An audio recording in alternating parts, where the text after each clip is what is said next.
And the fact of the matter is unfortunately कोई इस बात को समझना नहीं चाहता है क्योंकि इसको पढ़ना नहीं चाहते हैं। 200 साल से नॉर्थ इंडिया में और इस रीजन में गैंजेटिक प्लेन में विंड फ्लो का पैटर्न ऑलमोस्ट सिमिलर रहा है और इस टाइम पे विंड फ्लो का जो पैटर्न होता है इट्स ऑलमोस्ट एज इफ ये स्मॉग के लिए कंड्यूसिव है। नाउ एक स्टडी निकला था 2017 और 18 में और आप इसको प्लीज आप इसको सर्च कीजिए, आपको मिल जाएगा और मैंने इसके लिंक्स ट्विटर पे भी डाले हैं और मैंने इसको अपने पेटिशन के साथ भी इसको जोड़ के रखा है। Goddard space centre I think of NASA में एक बंच ऑफ 4 साइंटिस्ट हैं, doctor Hiren Jethwa who is scientist of Indian origin जो एयर फ्लो पैटर्न्स पे स्पेशलाइज करते हैं और उनके साथ बाकी लोगों ने भी इस पे एक 2-3 पेपर्स पब्लिश कर डाले हैं जो ये कह रहे हैं एयर क्वालिटी का जो गिराव है उसके क्वालिटी में it is primarily because of stubble burning in the last 4-5 years. In fact, even more than that. Punjab and Haryana were not known for rice. They are known for primarily gehu,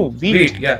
Rice bowls of this country are Madhya Pradesh के south है। हरियाणा में भी बासमती का cultivation 1908, in fact 1947 के बाद ही शुरू होता है और ये रिकॉर्डेड लिटरेचर है। बासमती का जब कल्टीवेशन ज्यादा होता है तब एरोसोल का जो क्वांटिटी होता है हवा में ज्यादा हो जाता है विच इज पार्टिकुलेट मैटर। उस पेपर में डॉक्टर हिरेन जेठवा ने प्रूव कर दिया था कि 25% ज्यादा हुआ है because of increase basmati cultivation in Punjab and Haryana.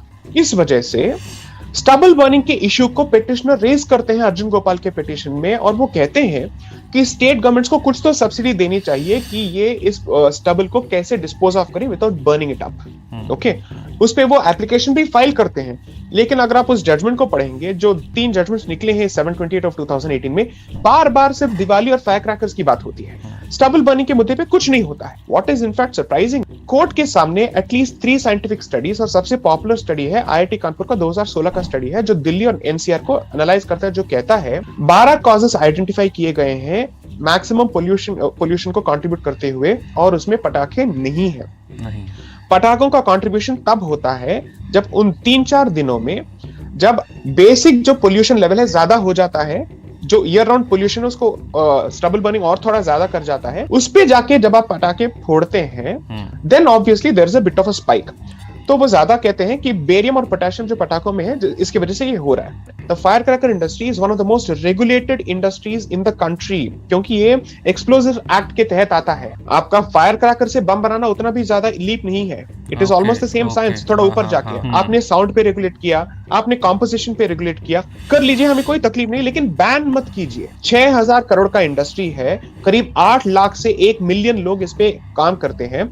हो सकता है कि पटाखों का जो सेल है सीजनल है but fire cracker manufacturing happens the year round की शादियां होती हैं, then you have let's say all sorts of festivals. ऐसा कोई अभी त्योहार नहीं बचा जहां पे आप पटाखे नहीं फोड़ते।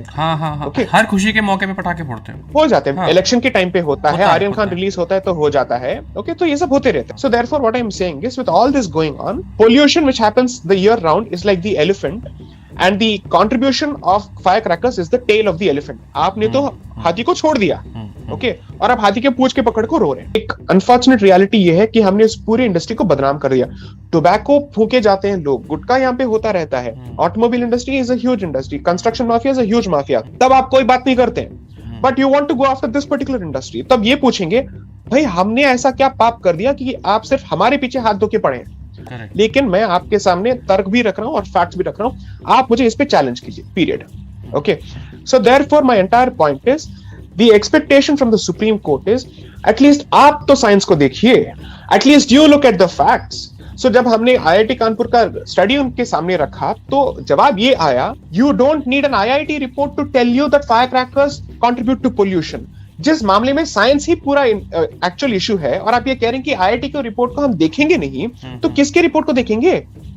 हर्षद मेहता की रिपोर्ट को? I don't understand. When this is the premier institution in the country which was commissioned, which was given the task of undertaking a scientific analysis on the subject, और ये आपको एक रिपोर्ट बता रहा है कि आप इन मुद्दों को ऐसे क्लियरली एड्रेस कर सकते हैं और ये मेन मुद्दा नहीं है, आप तब कॉमन सेंस की बात करते हैं। ये ऐसा कैसा कॉमन सेंस जो एक साइंटिफिक रिपोर्ट को on a scientific issue on an expert subject पूरी तरह से उसको नकारता है या उसको देखने से मना करता है। सो आई एम सॉरी टू से that when the highest constitutional court of the country chooses to abandon an evidence-based approach, then it automatically affects the majesty and the reputation of the very institution जिसकी हम इज्जत करते हैं। So unfortunately, जो ideal expectation आपका है वो मेरा भी है, बट उस एक्सपेक्टेशन की पूर्ति हो रही है या नहीं हो रही है, ये आप भी जानते हो और मैं भी जानता हूँ। उससे ज्यादा मैं और क्या कहूँ।